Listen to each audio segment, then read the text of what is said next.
mis hermanos?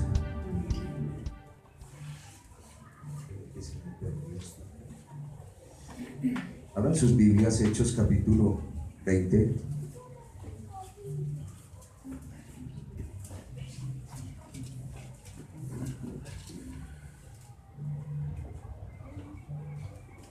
¿Lo tienen?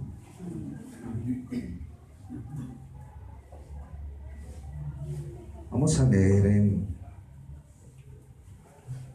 el versículo 1 al versículo 6.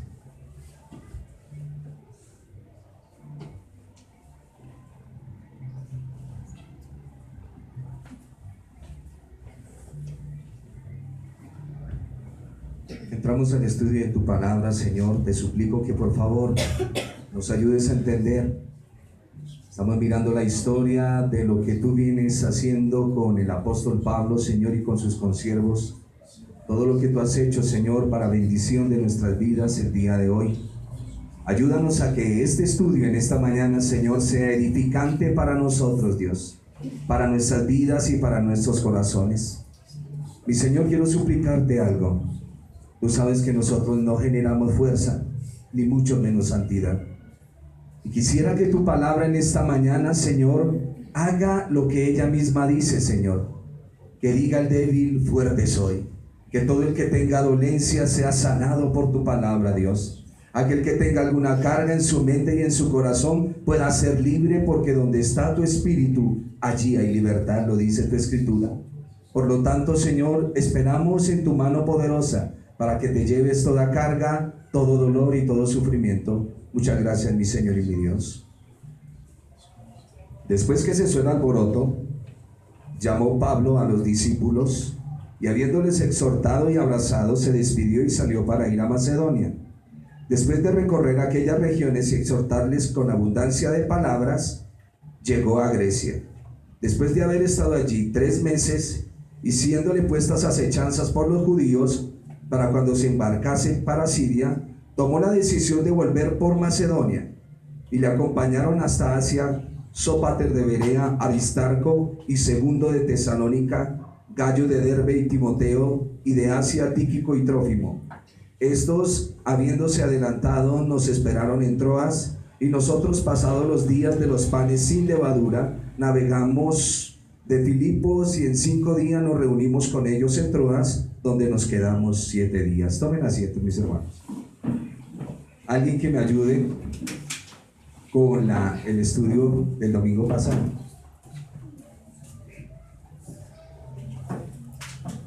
¿Qué vimos en la clase pasada? Que Pablo vuelve nuevamente a retomar, a visitar las sinagogas donde pues había predicado la palabra, llega a Éfeso y empieza a trabajar allí arduamente, tanto así que empieza a crecer el número de creyentes en Éfeso, y las personas que servían a Atenas, la diosa, empiezan a preocuparse porque su mercadería empieza a decaer debido a la predicación del evangelio. Pues arman un alboroto para que expulsaran a Pablo y a los demás. Amén, gracias. ¿Alguien más? ¿Cuánto duró Pablo en Éfeso? 3 años, sí, señor. Luego de haber permanecido en Éfeso, por más de 2 años, Pablo decidió seguir su camino y avanzar en su tercer viaje. Tal como lo tenía planeado, se dirigió a Macedonia y Grecia. Dice el versículo 1: después que cesó el alboroto. Recuerden que la carta es una sola, ¿no? Nos la dividieron por capítulos pues para tener mejor comprensión, pero aquí sigue lo que está escribiendo Lucas con respecto al alboroto que hubo. ¿Por qué fue el alboroto? ¿Por qué fue el alboroto? Porque las personas que hacían figuras de la diosa Diana estaban enojadas, porque ya más o menos el 70% de la población estaba creyendo, entonces el negocio se les había ido al precio. Gracias, mi hermano. Y ahorita que está hablando su merced, tengo que decirles algo. Si alguien en este lugar ha practicado brujería, es necesario que le pida perdón al Señor. ¿Me oyeron? Si alguno ha consultado algún adivino o alguna cosa de esas, esto viene del Señor y diga que Oscar estaba hablando, escuche eso. Tiene que pedirle perdón al Señor y arrepentirse y no volver a eso. ¿Me lo oyeron bien? Ojo con eso, porque la palabra del Señor viene. Oscar me estaba hablando, pero yo estaba oyendo otra voz. Estaba hablando lo de Diana era y el templo, ¿cierto? Pero el Señor está diciendo, ojo con eso, ojo con eso. Porque si usted dice conocer la palabra del Señor y camina con el Señor y está utilizando algo de esas suciedades diabólicas, la mano del Señor puede caer sobre usted con dureza, con mucha dureza, no se le olvide. Así es que si hicimos parte de esa oscuridad en el pasado, pidamos perdón al Señor y sigamos hacia adelante. En el Señor no es que Él nos perdone el pecado y ya, no. Hay que confesarle al Señor nuestras faltas. A diario lo hacemos. Y más lo que tiene que ver con esas artes oscuras y sucias. Eso no tiene nada que ver con el Señor. Pero volvamos. Tal como tenía planeado, Pablo se dirigió a Macedonia y Grecia. Hechos capítulo 20, versículo 1 y 2. Pablo permaneció 3 meses en Grecia durante su estadía en Corinto. Él escribió la carta a los romanos. Al final de su carta, Pablo cuenta que se hospedó en la casa de Gayo. Eso está en Romanos capítulo 16, versículo 23. Como estamos estudiando la vida de Pablo y todo lo que sucedió para que el evangelio nos llegase, usted tiene que poner mucho de su parte para relacionarse con el libro de Hechos. El libro de Hechos está escrito para que nosotros entendamos nuestra historia y quién trajo el evangelio.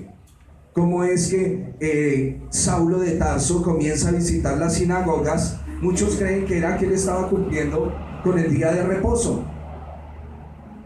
Y nosotros tenemos que entender bien, él va todos los días de reposo a la sinagoga. ¿Por qué?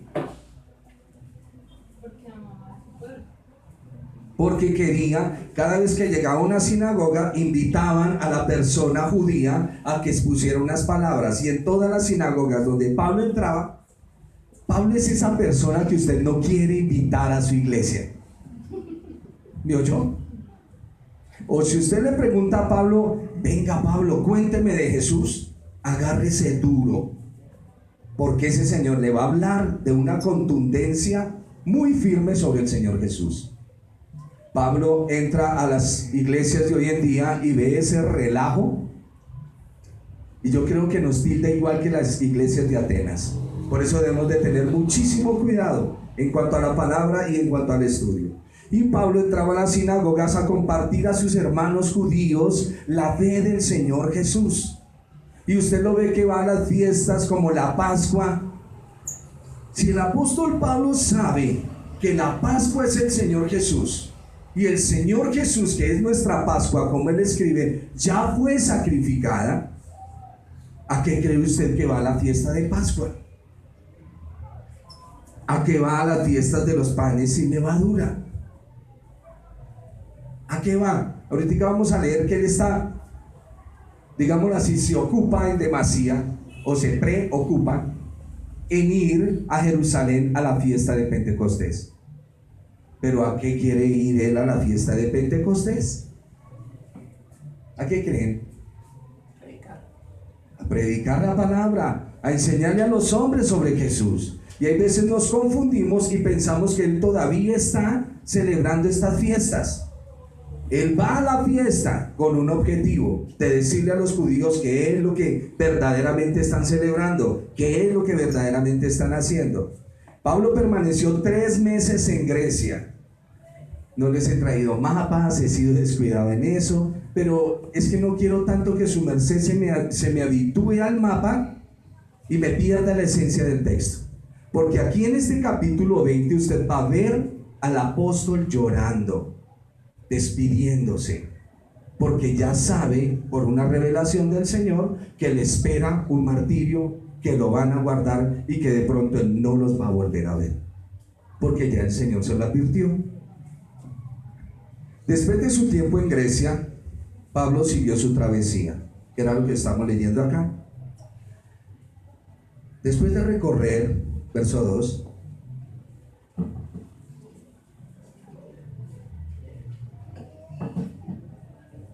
aquellas regiones y de exhortarles con abundancia de palabra, llegó a Grecia. Después de haber estado allí 3 meses, siéndole puestas acechanzas, ¿por quién? Por los judíos. Para cuando se embarcara a Siria, tomó la decisión de volver. Dijeron, cuando él se monte en el barco, va a llegar allá al puerto, lo esperamos y lo matamos.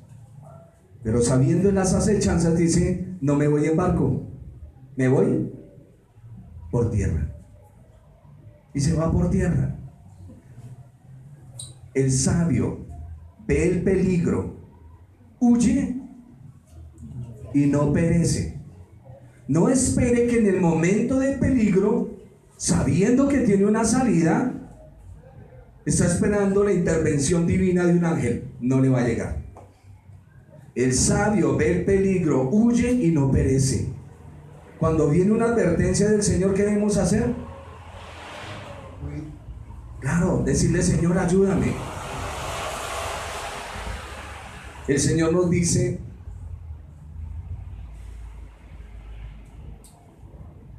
no quiero tocar tanto esa cuestión, pero tenemos un plato súper delicioso que nos encanta, pero deliciosísimo, es de su agrado.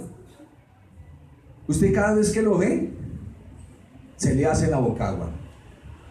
Y el Señor le dice, cuando vea el plato, huya. ¿Podemos? No. Salvamos. Queremos comer ese plato. Ese es el pecado que tenemos en nuestra vida. Y huir de nuestro pecado nos cuesta.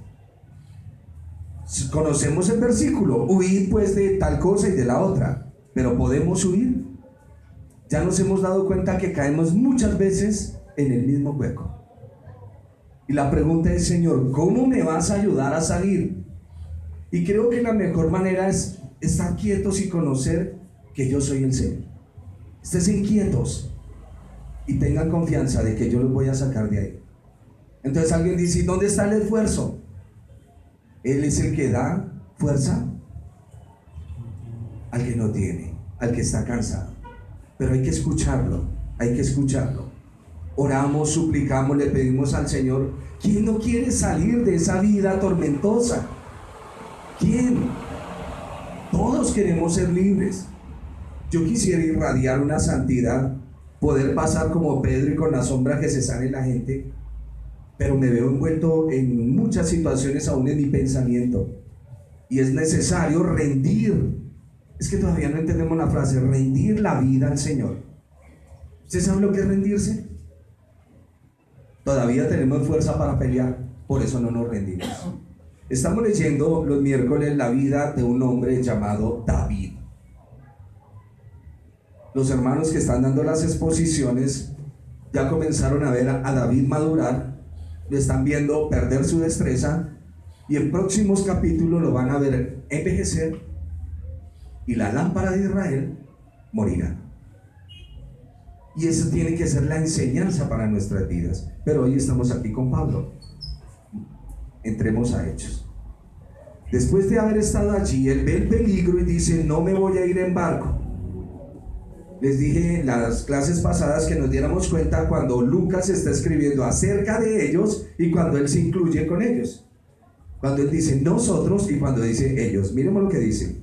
Y le acompañaron Astacio, Sópater de Berea, Aristarco, para los que quieren ponerle nombre a sus hijos, Segundo de Tesalónica, Gayo, Derbe y Timoteo de Asia, Tíquico y Trófimo. Estos, habiéndose adelantado, nos esperaron en Troas. Nos esperaron en Troas. Y nosotros, pasados los días de los panes sin levadura, es una fiesta, ustedes ya lo saben cuál es, ¿no? Primero empieza Pascua y luego de ahí para allá los 7 días de la fiesta de los panes sin levadura, nos reunimos con ellos en Troas, donde nos quedamos 7 días. ¿Por qué 7 días? Hasta que se acabara la fiesta. La Pascua es un día. Después de ese día viene la fiesta de los panes sin levadura y se celebra durante 7 días, es lo que está diciendo acá. El primer día de la semana, reunidos los discípulos para partir el pan, que de aquí muchos han sacado para decir lo de la cena y por qué se reúnen el primer día de la semana. Ojo con esto porque tenemos que analizar la escritura. Pablo les enseñaba habiendo de salir al día siguiente y alargó el discurso hasta la medianoche.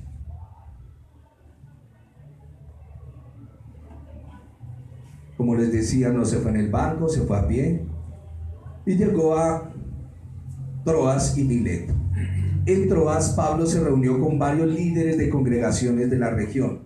Usted tiene que ver que Pablo comenzó a evangelizar y a dejar ancianos en cada comunidad. Hay veces decimos, ¿por qué hay tantas iglesias cristianas? Y sí, tenemos un error en eso. Tenemos un error en eso, porque deberíamos de ser uno.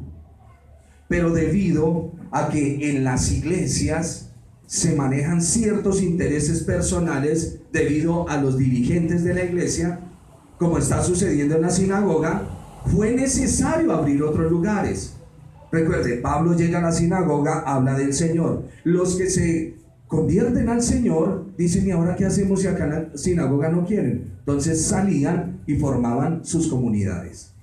Y eso es lo que pasa aquí en esto. Pablo va a comenzar en las sinagogas, pero a medida que la gente fue saliendo, fue necesario establecer ancianos en cada ciudad. Hombres que se encargaran de enseñar la palabra, hombres idóneos. ¿Recuerdan que él llega a una ciudad y se encuentra con un muchacho llamado Timoteo? ¿En qué ciudad fue?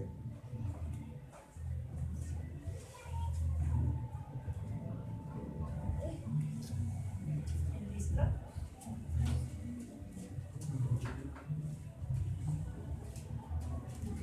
Se la valgo porque me ha contestado varias.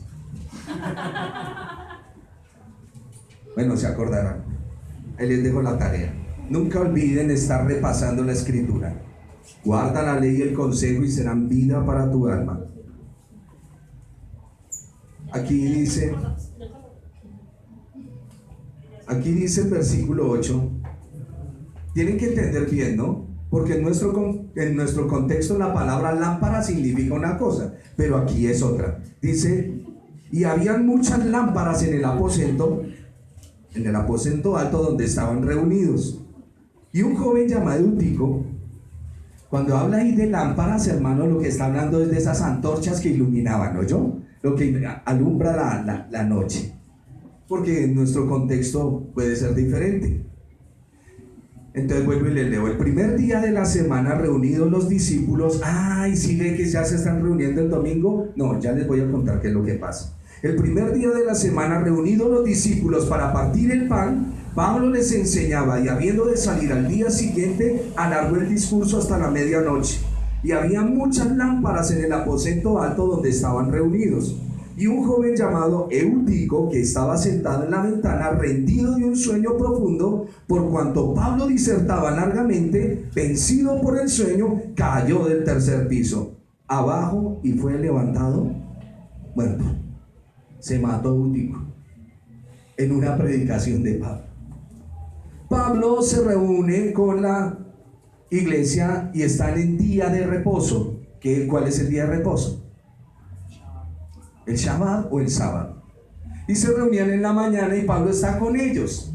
Cuando termina el Shabbat, que es el sábado a las 6 de la tarde, se reúne la iglesia y parten el pan. Ellos partían un pan y compartían comunión. Que después eso fue lo que trajeron como la cena del Señor. Pero escúchenme en algo. Ellos terminaban el Shabbat, partían el pan, tomaban un vino, era una comida de ellos. Eso era normal para el judío después de terminar el Shabbat. Y entonces dice acá que se acabó el día de reposo. Para ellos el día de reposo termina el sábado a las 6 de la tarde. O sea que el sábado a las 6:05 es ya domingo. Por eso dice el primer día de la semana. Entonces están reunidos en día de reposo y Pablo sigue su disertando, enseñando. Y entran al primer día. ¿Por qué hay antorchas iluminando? Porque como es las 6 de la tarde y van hasta la medianoche, ahí están prendidas las antorchas o las lámparas. Por eso aparecen ahí. No es que estaba en un domingo en la mañana partiendo el pan, no, era medianoche y Eutico, rendido por el sueño y el cansancio, se durmió y se salió por la ventana.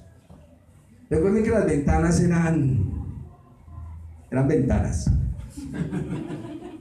Tienen que ir a las estructuras de Israel para que más o menos se den cuenta. Sí, señor. No como los ventanales que tenemos nosotros. Y rendido por el sueño. O sea que esto está sucediendo ¿a qué hora? En la noche. El sábado para ellos ya es domingo. Más o menos viene a ser a medianoche y cae el muchacho. Entonces, descendiendo Pablo, se echó sobre él, abrazándole y dijo: no os alarméis, pues está vivo. ¿Qué escena le recuerda esto?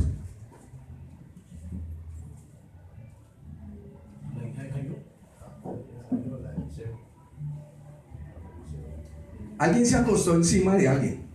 Elías encima de Elías. ¿Elías o Eliseo? Elías. ¿Con quién? Muy bien. Así me gusta, estudiosos de la Biblia. Y Pablo recuerda esa escena y desciende y dice: entonces descendió Pablo y se echó sobre él abrazándole y dijo: no os alarméis, pues está vivo. Después de haber subido y partido el pan y comido, habló largamente hasta el alba, así salió. ¿Estamos entendiendo? Pablo sigue reuniéndose los días de reposo, que después va a cambiar para el primer día de la semana. Escúcheme, en el Señor usted necesita un día de reposo. En el Señor. ¿Me oyeron? Nosotros, por tradición, creo que fue Constantino el que instituyó el día domingo. Y por tradición traemos el domingo. Pero para el judío normal, el día domingo es un día de trabajo normal. Cosa que si fuéramos a hacer culto en Israel, ahorita están trabajando. ¿Me están entendiendo? Para el judío, el primer día de la semana es normal. Es para nosotros los creyentes que tomamos el primer día como el día de la resurrección y atribuimos muchas cosas a este día. Y como en nuestros calendarios está fijado el día domingo, por eso descansamos el domingo y lo dedicamos al Señor, en obediencia a su mandato. El Señor dijo: 6 días trabajarás y en el séptimo reposarás, dando a entender de que el hombre tenía que cesar su labor para ir a encontrarse con su Creador. Y eso es lo que usted viene a hacer. Eso es lo que usted viene domingo tras domingo haciendo. ¿Me están comprendiendo el punto? Cuando le llegue el desánimo: ¿pero a qué va? Voy a encontrarme con mi Creador. Pero esto, ¿por qué lo hace? Porque es una orden de mi Señor. Si es su Señor, y es su Señor, y hay que obedecer. ¿Me están comprendiendo el punto? Amén. Entonces entendimos por qué está diciendo acá que están reunidos el primer día de la semana, ¿no? Y el partir el pan era una comida muy normal. Partir un pedazo de pan, tomar un vino y hacer una cena, que después eso lo pasan a hacer la cena del Señor. Pero tenemos que ver esa época de transición. No tenemos, el cristiano no tiene problema ni con el Shabbat ni con el primer día de la semana, ¿me oyó? Usted no se hace matar por el domingo. ¿O sí? No. Usted sencillamente en obediencia, porque ya estamos culturizados así, el primer día de la semana nos reunimos. ¿Sí estamos? No quiero que se me meta en un molde legalista, porque donde entre Pablo nos metemos en un lío. Es que es el domingo, Pablo. ¿Usted no ha leído a Spurgeon? Y es que los reformadores, la Santa Reforma. No, un momento. A veces, queriendo defender un punto, golpeamos otro. Y el creyente está en toda la libertad del Señor. Este día que usted saca para adorar al Señor, lo único que le dice a su mente es: un día estaremos con el Señor para siempre. Y ese será el día de nuestro reposo con Él. Para eso es este entrenamiento. Es para eso, no es para otra cosa. Pablo se reunió con sus discípulos como solía hacerlo todas las semanas. La reunión del Shabbat le estaba explicando que comienza el viernes a las 6 de la tarde y termina el sábado a las 6 de la tarde. Compartían una comida y en la comida así cerraban el día del Shabbat, marcando el inicio del primer día de la semana. Así es que Pablo, como está en su mente seguir el viaje y recorrer ciertas regiones, dice: muchachos, tengo que enseñarles, y la iglesia está ahí cansada, pero escucha. Todo un día de reposo y atraviesan el primer día de la semana, y a medianoche, ya por el cansancio, se nos mató Eutico, pero el Señor le devuelve la vida. Y esto sucede en Troas. Eutico está en Troas. Sucede este accidente. Después de que resucitan a Eutico, cenan, recuperan las fuerzas, y luego Pablo sigue enseñando, pues todos querían aprovechar la visita de Pablo a esa ciudad hasta el último momento. Sigue diciendo: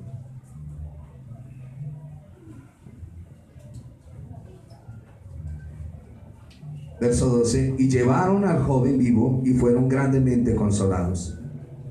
Nosotros, dice Lucas, adelantándonos a embarcarnos, navegamos a Asón para recoger allí a Pablo, ya que así lo había determinado, queriendo él ir por tierra, porque sabe las acechanzas que tienen. Cuando se reunió con nosotros en Asón, tomándole a bordo, vinimos a Mitilene, navegando de allí. Al día siguiente llegamos delante de Quío, y al otro día tomamos puerto en Samos, y habiendo hecho escala en Trogilio, al día siguiente llegamos a Mileto, porque Pablo se había propuesto pasar de largo a Éfeso para no detenerse en Asia, pues se apresuraba por estar el día de Pentecostés, si le fuese posible, en Jerusalén. Ya más o menos ya les había dado ese resumen, ¿no? Él tiene el afán de llegar allá para predicar la palabra. No me detengo en cada ciudad, ni qué quiere decir sus nombres, ni nada de esas cosas. Solo hizo un recorrido, y uno lo hizo por tierra, otro los hizo por mar, se montaba en barco y otra vez volvía y se iba por tierra, porque habían hombres sediciosos que los estaban esperando a Pablo para asesinarlo. Se dice que eran más o menos unos 40. Pablo había pasado la Pascua en Macedonia. Eso lo leímos en el versículo 6. Si quiere, vuelve y léalo. Pero se propuso pasar la fiesta de Pentecostés en Jerusalén. Sin embargo, aprovechando que estaba cerca de Éfeso, mandó llamar los líderes de la iglesia para que se reunieran con él en Mileto, la ciudad portuaria donde había desembarcado, ya que tenía algo importante que decirles. Y aquí vamos al versículo 17. Enviando pues desde Mileto a Éfeso, hizo llamar a los ancianos de la iglesia. Cuando vinieron a él, les dijo, y esta es la parte que quiero que nos detengamos y analicemos: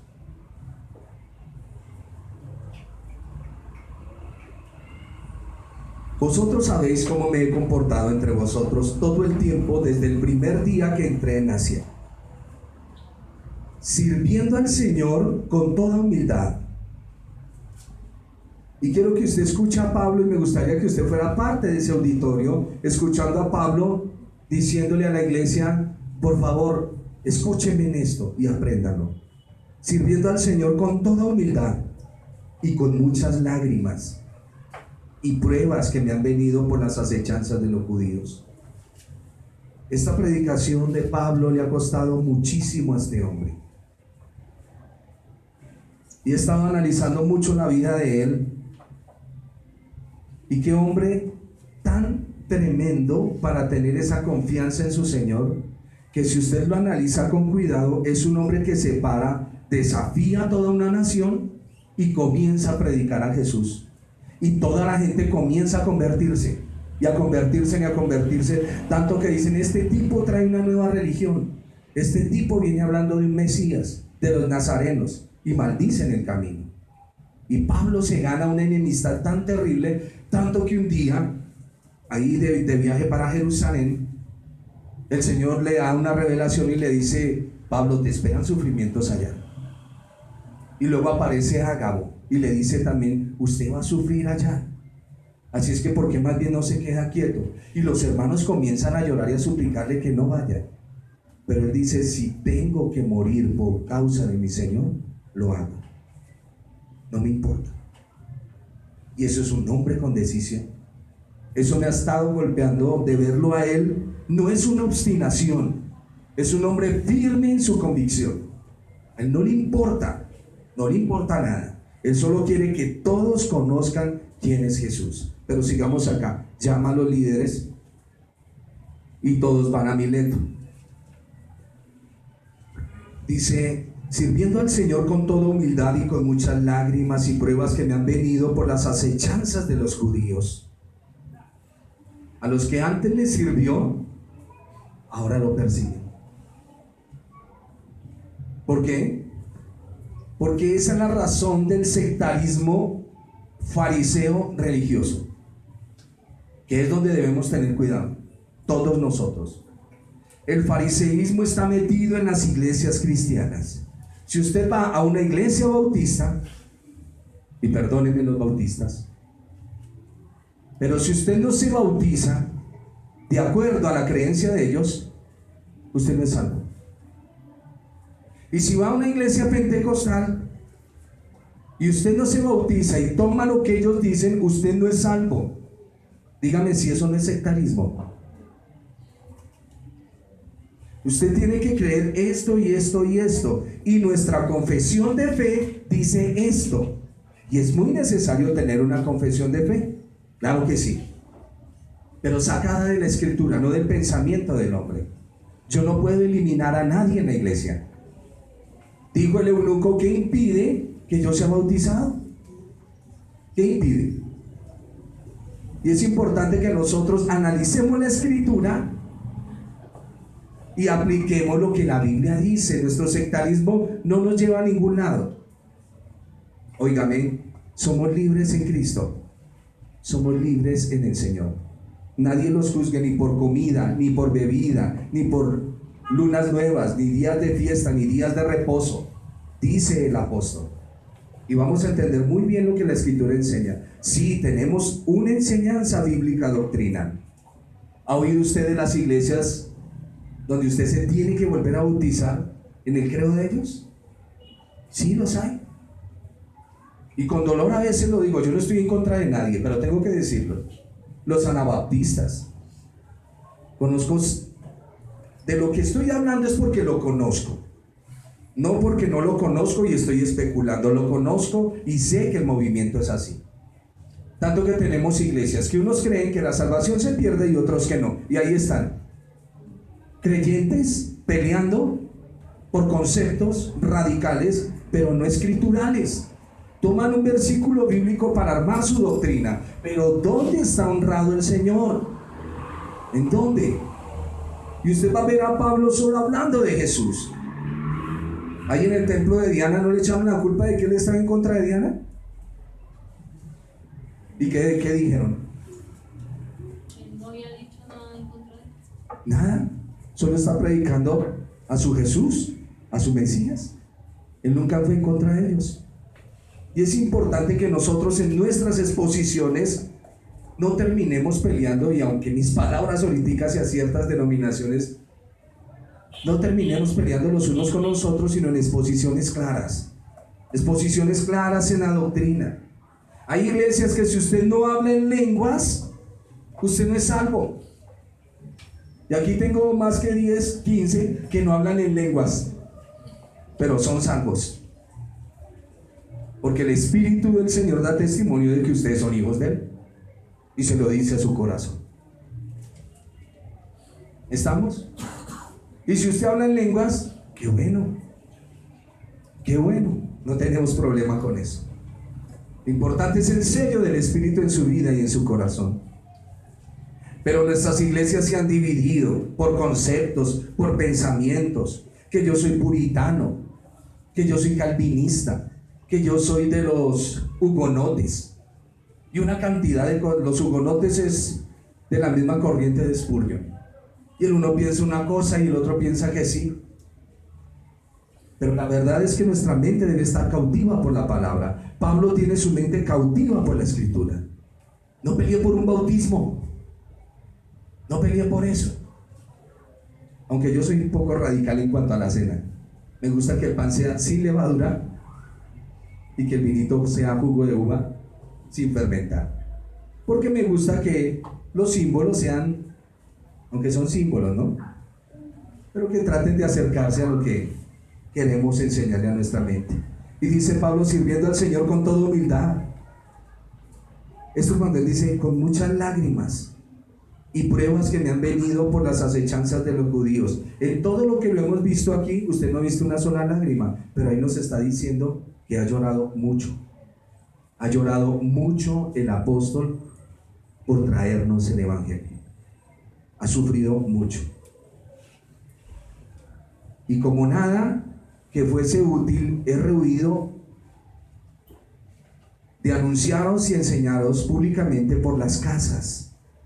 Oiga, testificando a judíos y a gentiles acerca del arrepentimiento para con Dios y de la fe en nuestro Señor Jesús. Ahora he aquí yo ligado en espíritu, voy a Jerusalén sin saber lo que allá me ha de acontecer. Toda la gente en Jerusalén quiere a Pablo muerto. Óiganlo, lo quieren muerto. Pero él dice, voy para allá. Eso es mucha fortaleza del Espíritu para llevar la palabra. Salvo que el Espíritu Santo por todas las ciudades me da testimonio diciendo que me esperan prisiones y tribulaciones. ¿Quién quiere un ministerio así? Ninguno, ¿cierto? Queremos bendiciones, queremos servir y que el Señor nos bendiga, ¿cierto? Todavía estamos permeados por aquellas doctrinas que trataron de venir a traernos un facilismo en el cristianismo o en el camino del Señor. Salvo que el Espíritu Santo por todas las ciudades me da testimonio diciendo que me esperan prisiones y tribulaciones. Pero de ninguna cosa hago caso, ni estimo preciosa mi vida para mí mismo, con tal que acabe mi carrera con gozo y el ministerio que recibí del Señor Jesús para dar testimonio del Evangelio de la gracia. Ahora, he aquí, yo sé que ninguno de todos vosotros entre quienes he pasado predicando el reino de Dios verá más mi rostro. Por tanto, yo os protesto en el día de hoy que estoy limpio de la sangre de todos, porque no he rehuido anunciaros todo el consejo de Dios. Por tanto, mirad por vosotros y por todo el rebaño en que el Espíritu Santo os ha puesto por obispos, para apacentar la iglesia del Señor, la cual Él ganó por su propia sangre. ¿Qué está diciendo? Esta iglesia que hoy nace fue comprada con sufrimiento. Y a mí me toca predicar el Evangelio con sufrimiento. No le teman al sufrimiento. Eso es lo que les está diciendo Pablo. Porque yo sé que después de mi partida entrarán en medio de vosotros lobos rapaces que no perdonarán el rebaño. Y hablando desde juntos ángulos de la persecución a la iglesia, de la mortandad que iba a haber, pero lo más terrible es el hombre vestido de ministro con una registradora en sus ojos y en su boca. Eso es lo más terrible. El despojar, el quitar, el que sagazmente entramos a la iglesia y estoy mirando qué tienen y qué no tienen. Me encanta porque el hermano tiene carro y ¿cuándo vamos a tomarnos un tinto? Y tiene economía en la cuenta. Pero el que no tiene nada, ¿qué? Eso lo leíamos con Santiago, con Jacob. Y a veces es un lío para nosotros. La economía es lo que más daña a los ministros. Y hay que tener cuidado con eso. Mucho cuidado. Pero no solo la economía. Yo digo, enriquézcase, llénese, tápese de dinero, pero predique la verdad.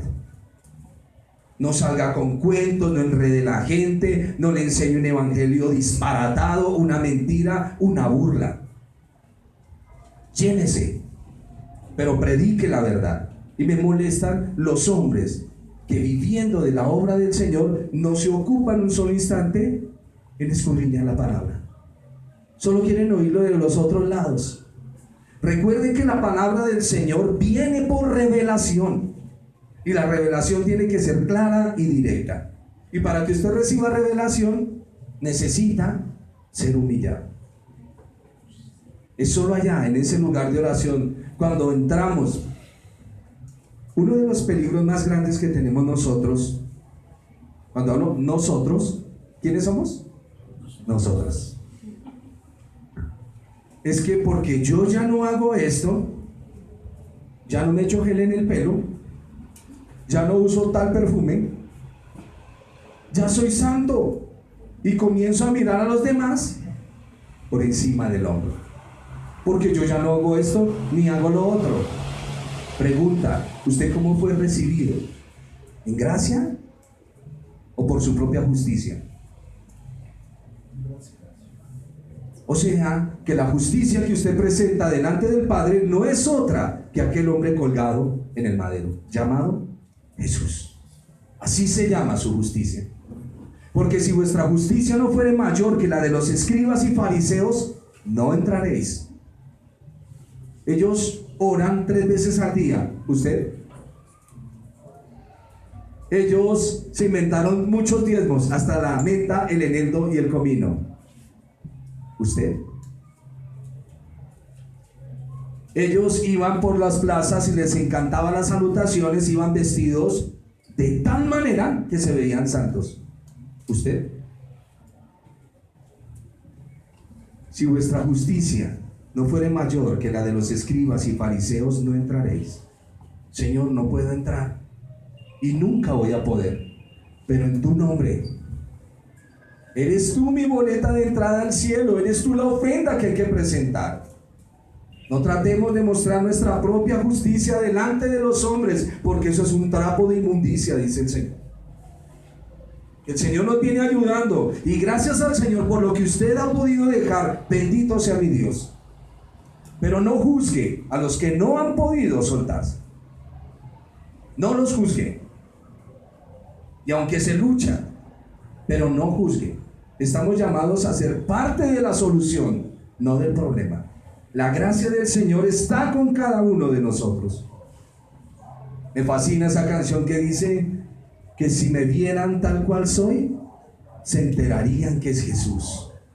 Lo que han visto reflejado en mí es su luz, porque mis obras son sucias.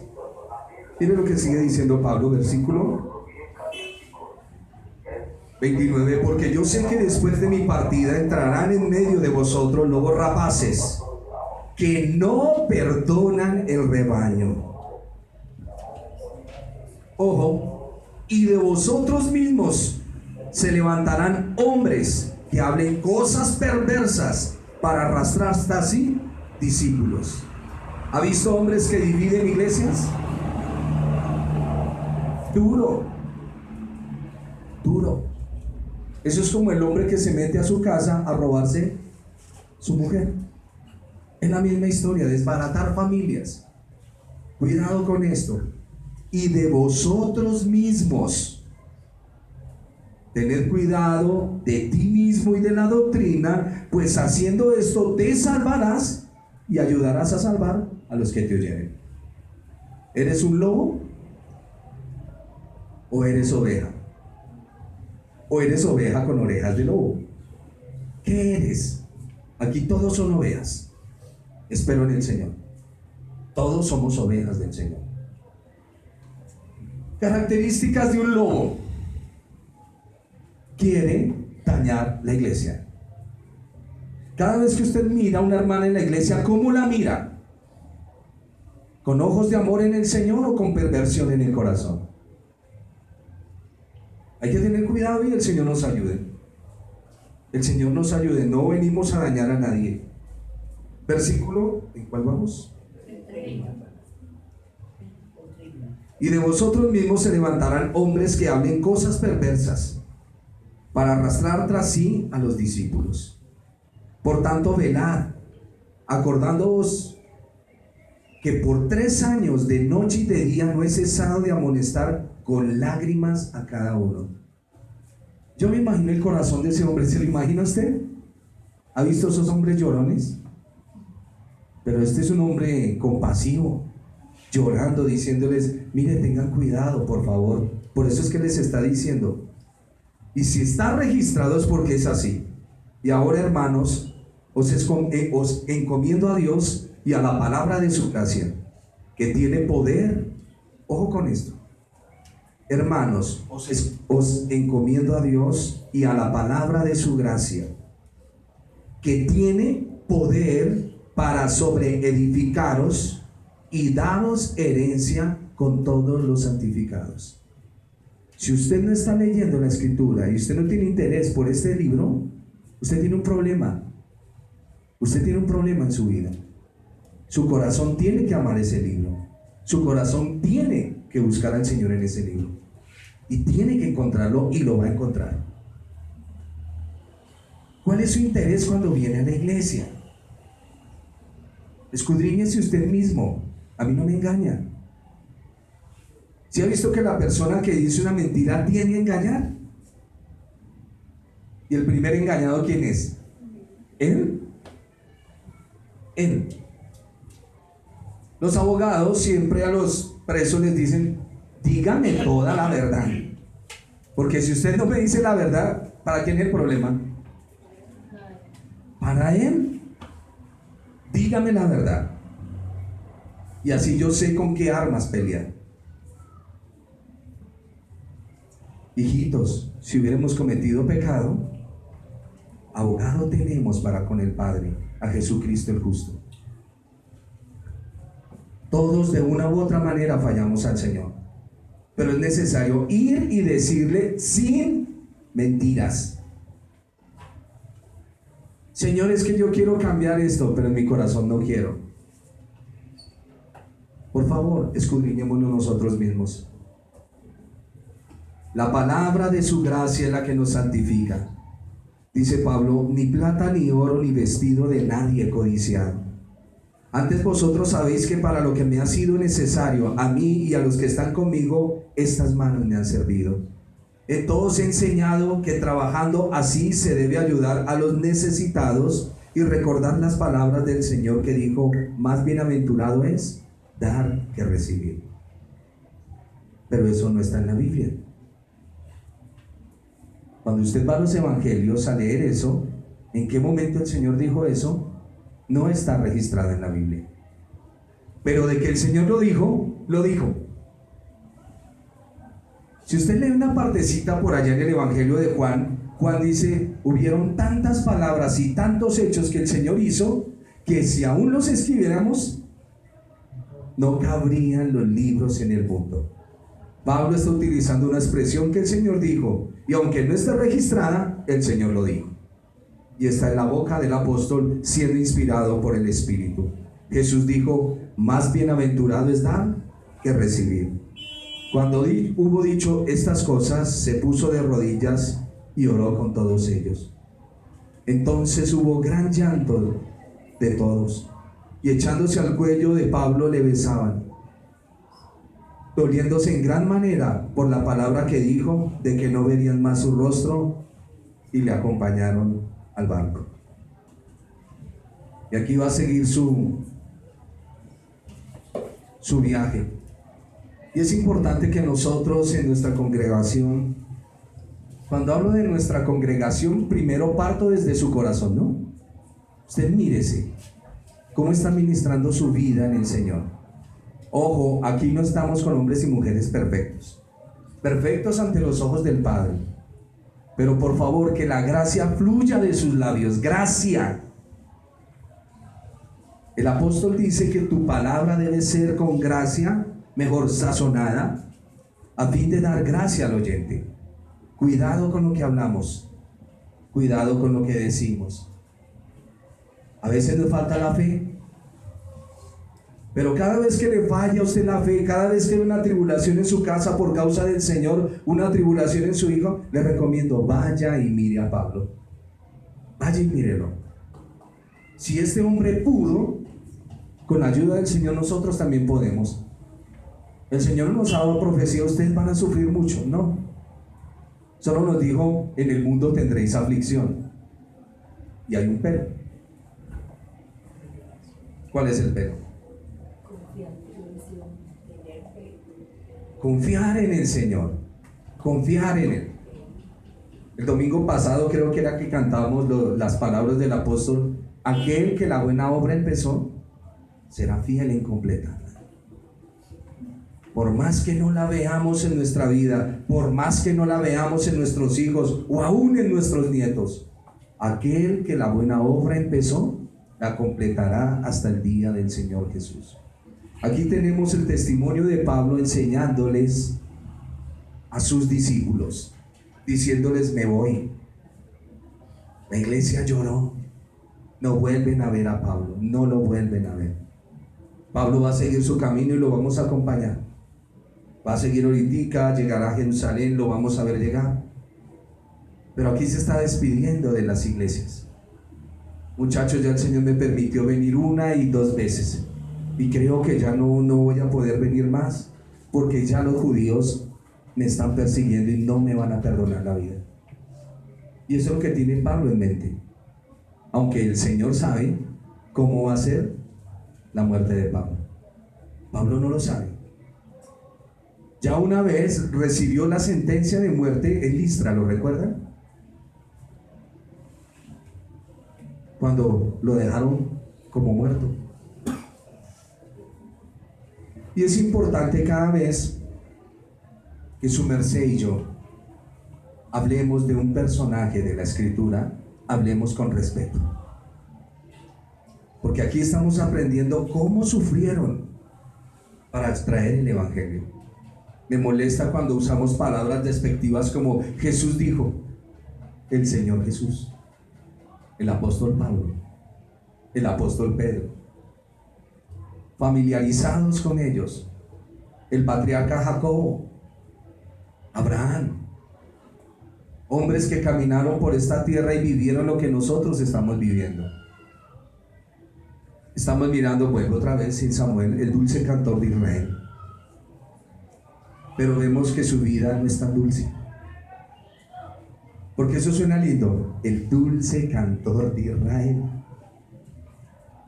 pero fluye más ácido en su vida que dulce. Cuando vemos sus problemas con sus hijos, en su propia vida, las persecuciones, cómo le va a costar todo a él. Y es importante tomar la Escritura y hacerla parte de nuestra vida. Hasta aquí el capítulo 20 y en la próxima clase seguimos con el 21. Mis hermanos, la exhortación en esta mañana es la misma que Pablo nos dejó. Por favor, no se desliguen de la palabra y siempre tengan respeto de Dios. No se desliguen de la palabra y tengan respeto por Dios. Así usted le hayan pedido algo al Señor y todavía no haya llegado, ¿qué debemos hacer? Esperar. Si Dios te dice, mire, siempre lo he dicho, hay ciertos pecados que son muy dañinos para su propia vida y para mi propia vida. Uno de ellos es la fornicación. Pablo dice que el que fornica atenta contra su propio cuerpo y contra su propia vida espiritual. Huyan de la fornicación y del adulterio. Y que el Señor nos dé la fuerza para hacer esto. Y otra parte, que es algo tenaz para el creyente, fue la que hablamos ahorita. Cuidado con lo oculto. Cuidado con estar jugando con esas cuestiones de brujería y esas cosas. Porque cuando la ira del Señor se enciende, no hay quien lo pare. Dura cosa es caer en manos de un Dios vivo. Tanto que dijo el apóstol, no oren por él, porque el Señor no le va a pasar por alto el castigo que le dio. Vamos a tener cuidado. No provoquemos a celos al Señor ni a ira, o somos más fuertes que Él. Tenemos nuestra debilidad. ¿Estamos? Venimos en un camino de santificación. Pero cuando el Señor nos dice, ya, quieto ahí, ya te permití subir ahí, no te me subes más a esa silla, no más. Porque si desobedeces, te voy a castigar. Y es muy importante el castigo de Dios para nuestras vidas. Usted lo sabe, ¿no? Porque el Padre al Hijo que ama, lo corrige y lo disciplina. Vamos a tener mucho cuidado en eso. Mucho cuidado. Y orarle al Señor. Habrán prácticas que en el pasado hicimos, pero es necesario decirle, Padre, yo hice esto. Yo hice esto. Hay personas que se hundieron en la fornicación de tal manera que todavía cargan la cadena. Y hasta que no vayan y le digan al Señor claramente su pecado, esto no es gambetearlo. Esto no es tratar de pasar al Señor por alto. Es decirle, Señor, yo pequé en esto, esto y esto. Y veo la cadena que me arrastra. Hay personas que aparecen en la vida de uno y le mueven unos hilos. ¿Y qué pasó, Señor? ¿Qué pasó? ¿Por qué me está moviendo? Porque cuando el Señor dice que hay cadenas, hay cadenas. Que no juguemos con eso. Hay que tener mucho cuidado y orarle al Señor para ser libres. Si el Hijo os libertare, seréis verdaderamente libres. Amén. Cierren sus ojitos, vamos a orar.